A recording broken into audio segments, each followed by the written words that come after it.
Hello student, आज हम discuss करने जा रहे हैं ना, केमिस्ट्री का बहुत ही काम का टॉपिक होता है। और एल्डिहाइड और कीटोन चैप्टर के अंदर वो क्वेश्चंस तो आपका बनता ही है ना। कभी कभी आपसे रिएक्शन पूछ लेता है और कभी कभी आपसे मैकेनिज्म भी पूछता है, ठीक है। तो अगर मैं रिएक्शन की बात करूं तो एक नेमिंग रिएक्शन है, उस नेमिंग रिएक्शन का नाम है कैनिजारो रिएक्शन। कैनिजारो रिएक्शन सुना होगा आपने नाम इसका। क्या होता है कैनिजारो रिएक्शन? क्या होती है कैनिजारो रिएक्शन, किसी को पता है? देखो, सबसे पहली चीज, इसको करने से पहले मैं इसके लिए मटेरियल बता रहा हूं कि क्या क्या चाहिए आपको। एक तो आपको चाहिए एल्डिहाइड, और ऐसा एल्डिहाइड होना चाहिए जिसमें अल्फा हाइड्रोजन ना हो। अभी समझाऊंगा ये क्यों होता है ऐसा एल्डिहाइड। और दूसरा मटेरियल चाहिए आपको बेस, वो भी स्ट्रॉन्ग बेस है ना। मैं ले रहा हूं यहां पर concentrated KOH, this is base, potassium hydroxide, ठीक है। कॉन्सेंट्रेटेड लेना है आपको, डाइल्यूट नहीं लेना है, ठीक है। तो इन दो चीजों की आपको जरूरत पड़ेगी। लेकिन एल्डिहाइड कौन सा लेना चाहिए? वो एल्डिहाइड जिसमें do not have alpha hydrogen. इसका मतलब क्या है? Do not have alpha hydrogen. पहचानना आता है अल्फा हाइड्रोजन को? ठीक। अगर आपका अल्फा हाइड्रोजन होगा तो फिर कैनिजारो रिएक्शन नहीं होगा, ठीक है। चलो, मैं सबसे पहले अल्फा हाइड्रोजन को समझाता हूं, फिर मैं रिएक्शन करता हूं एल्डिहाइड के KOH के साथ, ठीक है। चलो, तो अल्फा हाइड्रोजन क्या होता है उसको देखते हैं, फिर हम कैनिजारो रिएक्शन को करेंगे। एग्जाम में पूछा जाता है, इसके मैकेनिज्म के साथ कभी कभी दे देता है आपको, ठीक है। तो अगर मैं अल्फा हाइड्रोजन को समझाऊं तो एक फॉर्मूला लिख रहा हूं, उससे आप अल्फा हाइड्रोजन को अच्छे से समझ सकते हो। CH3CH2 CHO, main functional group, this is main functional group. Aldehyde group है ना, aldehyde functional. Main functional group जिस कार्बन से जुड़ा रहता है वो होता है अल्फा कार्बन, ठीक है। तो ये फंक्शनल ग्रुप इस कार्बन से जुड़ा है, तो ये अल्फा कार्बन हो गया। और अल्फा कार्बन के बाद जो हाइड्रोजन होंगे वो आपके अल्फा हाइड्रोजन होंगे। अगर ये फॉर्मूला आपको दे दिया जाए और आपको कॉन्सेंट्रेटेड KOH दे दिया जाए, अगर आपसे बोलूं कि कैनिजारो रिएक्शन कर पाओगे? नहीं। कैनिजारो रिएक्शन करने के लिए ऐसा एल्डिहाइड का फॉर्मूला आपको लेना पड़ता है जिसमें आपको अल्फा हाइड्रोजन ना मिले, ठीक है। क्यों होता है अभी समझेंगे इसको। अगर आपसे एल्डोल कंडेंसेशन की बात पूछूं, ठीक है, उसमें अल्फा हाइड्रोजन चाहिए होता है, तो कैनिजारो के लिए आपको अल्फा हाइड्रोजन नहीं चाहिए। तो मतलब इस फॉर्मूले से आप मैं कैनिजारो रिएक्शन नहीं करवा सकता। तो मैं एक ऐसा फॉर्मूला ले रहा हूं जिसमें अल्फा हाइड्रोजन ना हो, ठीक है। चलो, तो एक फॉर्मूला आपके सामने लिख रहा हूं, HCHO।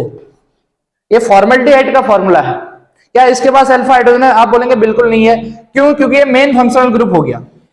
CHO is main functional group. तो अल्फा हाइड्रोजन क्या होता है? मेन फंक्शनल ग्रुप से जो कार्बन लगा होता है, उस कार्बन से जो हाइड्रोजन आपको मिलेगा लगा हुआ, वही अल्फा हाइड्रोजन होगा।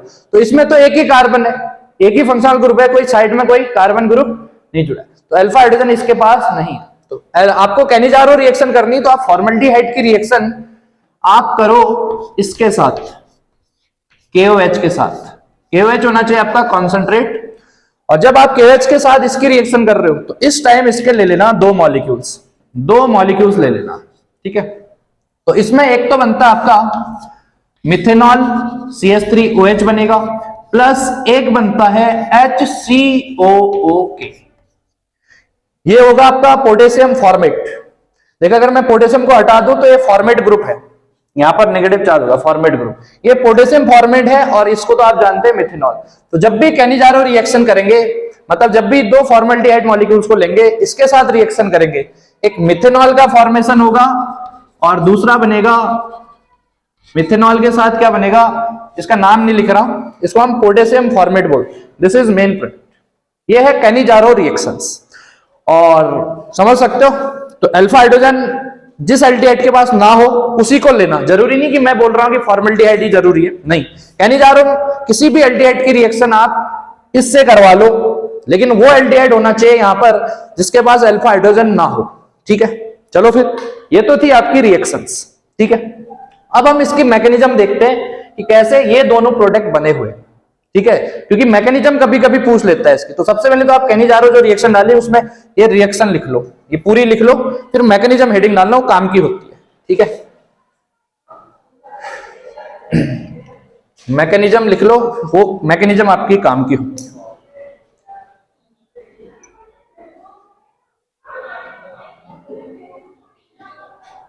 समझ लो, चलो इरेज कर दो इसको। दो फॉर्मल्डिहाइड के मॉलिक्यूल लेने, एक लेना है KOH कॉन्सेंट्रेट वाला, मिथेनॉल और पोटेशियम फॉर्मेट आपका बनेगा। समझ लो, चलिए इसको इरेज कर देते हैं। अब मैकेनिज्म समझते हैं यहां पर कि एक्चुअल में ये रिएक्शन हुई कैसे। ठीक है, तो हेडिंग डालो mechanism, mechanism of Cannizzaro reaction. हम सीधे मैकेनिज्म ऑफ दिस रिएक्शन लिख सकते हैं। पता है किसी को क्या मैकेनिज्म होती है इसके पीछे? ठीक है, तो आपको दो फॉर्मल्डिहाइड मॉलिक्यूल्स लेने हैं, एक लेना है KOH। समझ रहे हो? Hello, do not disturb. ठीक है, तो एक लेना, आप दो तो लेने आपको फॉर्मल्डिहाइड के मॉलिक्यूल्स, एक लेना है KOH। तो रिएक्शन कैसे होती है ध्यान से समझना। अभी मैं प्रोडक्ट तक जा रहा हूं। ठीक है, क्या बना था प्रोडक्ट, कहने जा रहा हूं मैं, मिथेनॉल और पोटेशियम फॉर्मेट। कैसे बना था उसको देखते हैं। तो सबसे पहले मैं एक फॉर्मल्डिहाइड मॉलिक्यूल्स को लूंगा, थे कितने उसमें, दो। ठीक है, चलो लेते हैं फिर एक फॉर्मल्डिहाइड मॉलिक्यूल्स को। तो फॉर्मल्डिहाइड जो HCHO है उसको मैं ऐसे भी लिख सकता हूं, मेरा बस चले तो ऐसे भी लिख सकता हूं, कोई दिक्कत नहीं। यही है HCHO का जो ओपन स्ट्रक्चर होता है, दिस इज फॉर्मल्डिहाइड का ओपन स्ट्रक्चर HCHO। ठीक है, तो सबसे पहले क्या करना है, इसकी रिएक्शन करनी है इसके साथ, ध्यान से बनना, इसकी रिएक्शन करनी है इसके साथ, OH नेगेटिव के साथ, क्योंकि ये बेस ने दिया होगा। KOH जो बेस था उसने क्या दिया, OH नेगेटिव।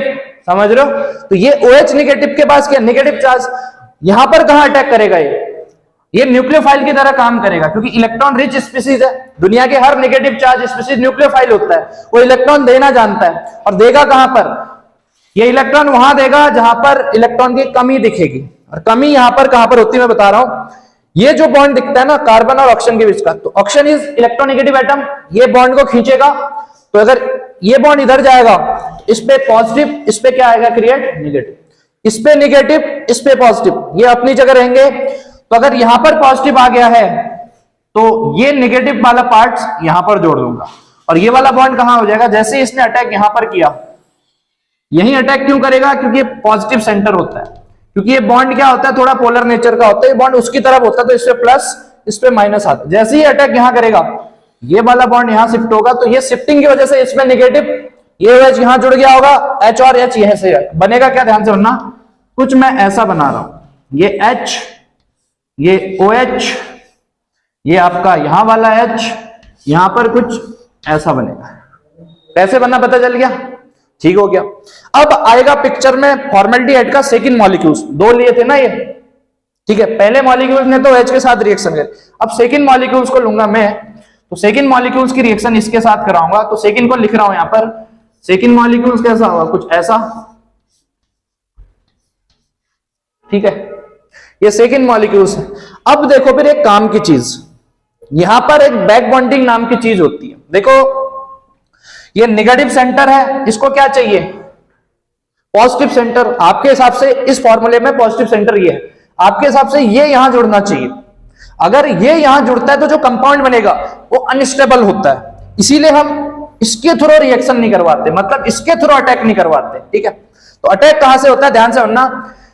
इसको पहले, इसको समझने से पहले इसको समझो। ये पार्शियल पॉजिटिव सेंटर है, ये पार्शियल नेगेटिव सेंटर है। यहां पर प्लस माइनस पार्शियली क्रिएट है, अभी परमानेंट नहीं, परमानेंट प्लस माइनस तो तब क्रिएट होगा यहां पर जब बॉन्ड परमानेंटली शिफ्ट होगा। अभी प्लस और माइनस पार्शियली है थोड़ा बहुत। अब अगर इसमें प्लस है तो इस पे अटैक कौन करेगा, ये। लेकिन मैंने बोला कि जब ऑक्सीजन के थ्रू यहां अटैक होता है तो जो कंपाउंड बनेगा वो अनस्टेबल नेचर का होता है। हमें तो प्रोडक्ट ऐसा बनाना होता है जो स्टेबल बने, समझ रहे हो। तो हम रिएक्शन कहां से करते हैं, इसको क्या चाहिए, नेगेटिव चार्ज। तो हम रिएक्शन कैसे करते हैं, ध्यान से सुनना। इस बॉन्ड को यहां शिफ्ट कर देते हैं, बैक बॉन्डिंग बोलते हैं इसको। बैक बॉन्डिंग होगी तो यहां डबल बॉन्ड आ जाएगा। तो जैसे ही यहां डबल बॉन्ड आएगा, यहां से एक H माइनस की फॉर्म में निकल जाएगा। OH क्यों नहीं निकाल रहे हो भाई, अगर यहां बैक बॉन्डिंग हुई तो आपने H को ही नेगेटिव फॉर्म में क्यों निकाला। OH इसलिए नहीं निकाला क्योंकि OH की कॉन्सेंट्रेशन यहां बहुत ज्यादा है, और अगर कॉन्सेंट्रेशन रिएक्टेंट साइड किसी रिएक्टेंट की ज्यादा होती है तो रिएक्शन फॉरवर्ड डायरेक्शन में जाती है। तो ये OH नेगेटिव में निकल सकता था, यहां इसको इधर शिफ्ट करते ही OH नेगेटिव निकाल देता मैं। OH नेगेटिव निकालोगे तो ये कंबाइन होके दोबारा से कुछ ऐसा ही बन जाएगा, ठीक है। इसीलिए हम OH नेगेटिव को ना निकालकर यहां से H, जैसे ये शिफ्ट होगा तो एक H निकाल देते हैं नेगेटिव फॉर्म में।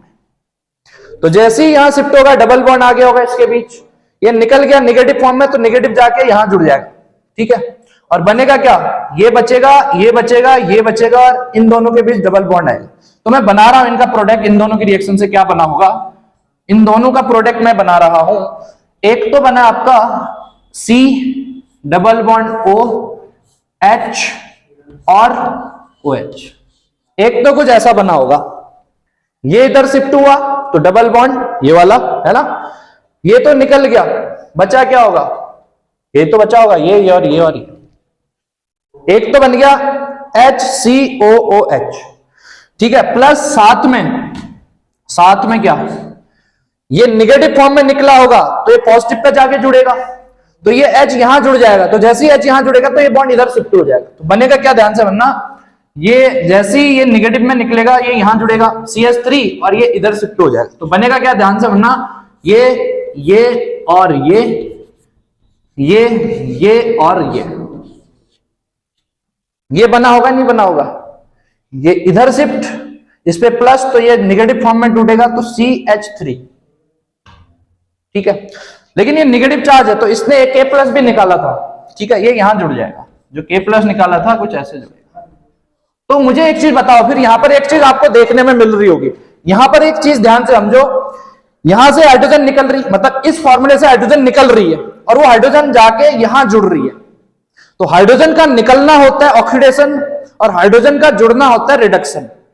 और जब ऐसी कंडीशन एक ही फॉर्मूले के अंदर होती है तो उस रिएक्शन को हम डिसप्रपोर्शनेशन रिएक्शन बोलते हैं।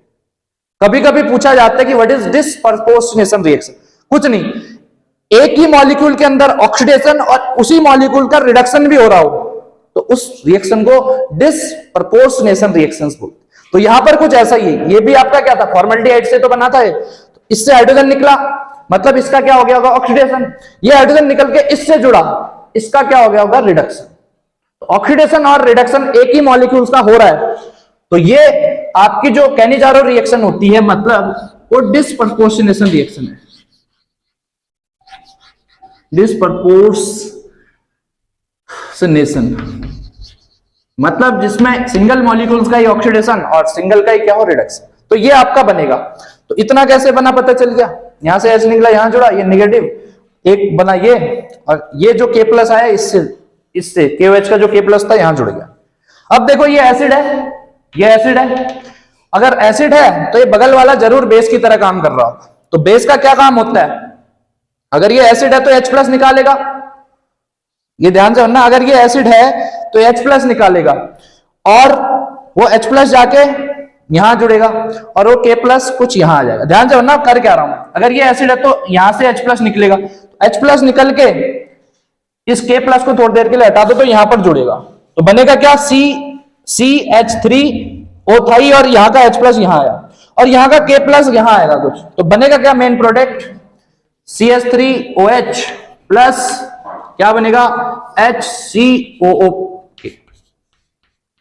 ये दोनों ही तो प्रोडक्ट बने थे आपके, एक ये बना था एक ये बना था। तो ये मैकेनिज्म आपके पेपर में 3 मार्क्स की आती है, पूरी प्रोसेस आज ही याद रखना काम की होती, समझ रहे हो। चलो ये तो थी कैनिजारो रिएक्शन की मैकेनिज्म, और इसको हम डिसप्रपोर्शनेशन रिएक्शन इसलिए बोलते हैं क्योंकि एक ही मॉलिक्यूल्स का यहां पर रिडक्शन भी हो रहा है और एक ही मॉलिक्यूल्स का ऑक्सीडेशन भी हो रहा है, ठीक है, समझ लो। और इसमें अल्फा हाइड्रोजन की क्यों नहीं जरूरत होती है वो मैं आपको बता रहा हूं। मैंने बोला ना वो एल्डिहाइड लेना है यहां पर जिसमें अल्फा हाइड्रोजन ना हो कैनिजारो रिएक्शन में। इसका रीजन क्या है कि जो अल्फा हाइड्रोजन होती है ना बेटा, वो एसिडिक नेचर की होती है। जिस फॉर्मूले के पास भी अल्फा हाइड्रोजन होगा वहां से आप H+ इजीली निकाल सकते हो, और H+ कौन देता है, एसिड। तो जहां भी आपका अल्फा हाइड्रोजन होगा वहां से H+ आप निकाल सकते हो और वो फॉर्मूला एसिडिक नेचर शो करेगा। तो यहां पर अगर आप मान लो ये अल्फा हाइड्रोजन वाला फॉर्मूला होता तो H+ निकल जाता, कुछ दूसरा प्रोडक्ट यहां बन रहा होता, तो मैंने कहीं से भी H+ नहीं निकाला पूरी रिएक्शन में, ठीक है। तो इसीलिए आपको अगर ये दोनों प्रोडक्ट चाहिए, अल्कोहल और पोटेशियम फॉर्मेट चाहिए, तो आपको रिएक्टेंट साइड में ऐसा एल्डिहाइड लेना पड़ेगा जिसमें अल्फा हाइड्रोजन ना हो।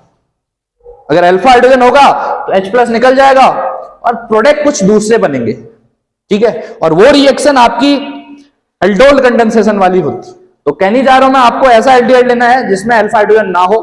एक एल्डोल कंडेंसेशन भी होती है, अभी मैं लिखवाऊंगा, उसमें आपको अल्फा हाइड्रोजन चाहिए होता है। इसको करो, फिर आगे मैं डिस्कस करता हूं। ये बहुत इंपॉर्टेंट है, 3 मार्क्स मेरे गारंटेड पे हैं, ठीक है।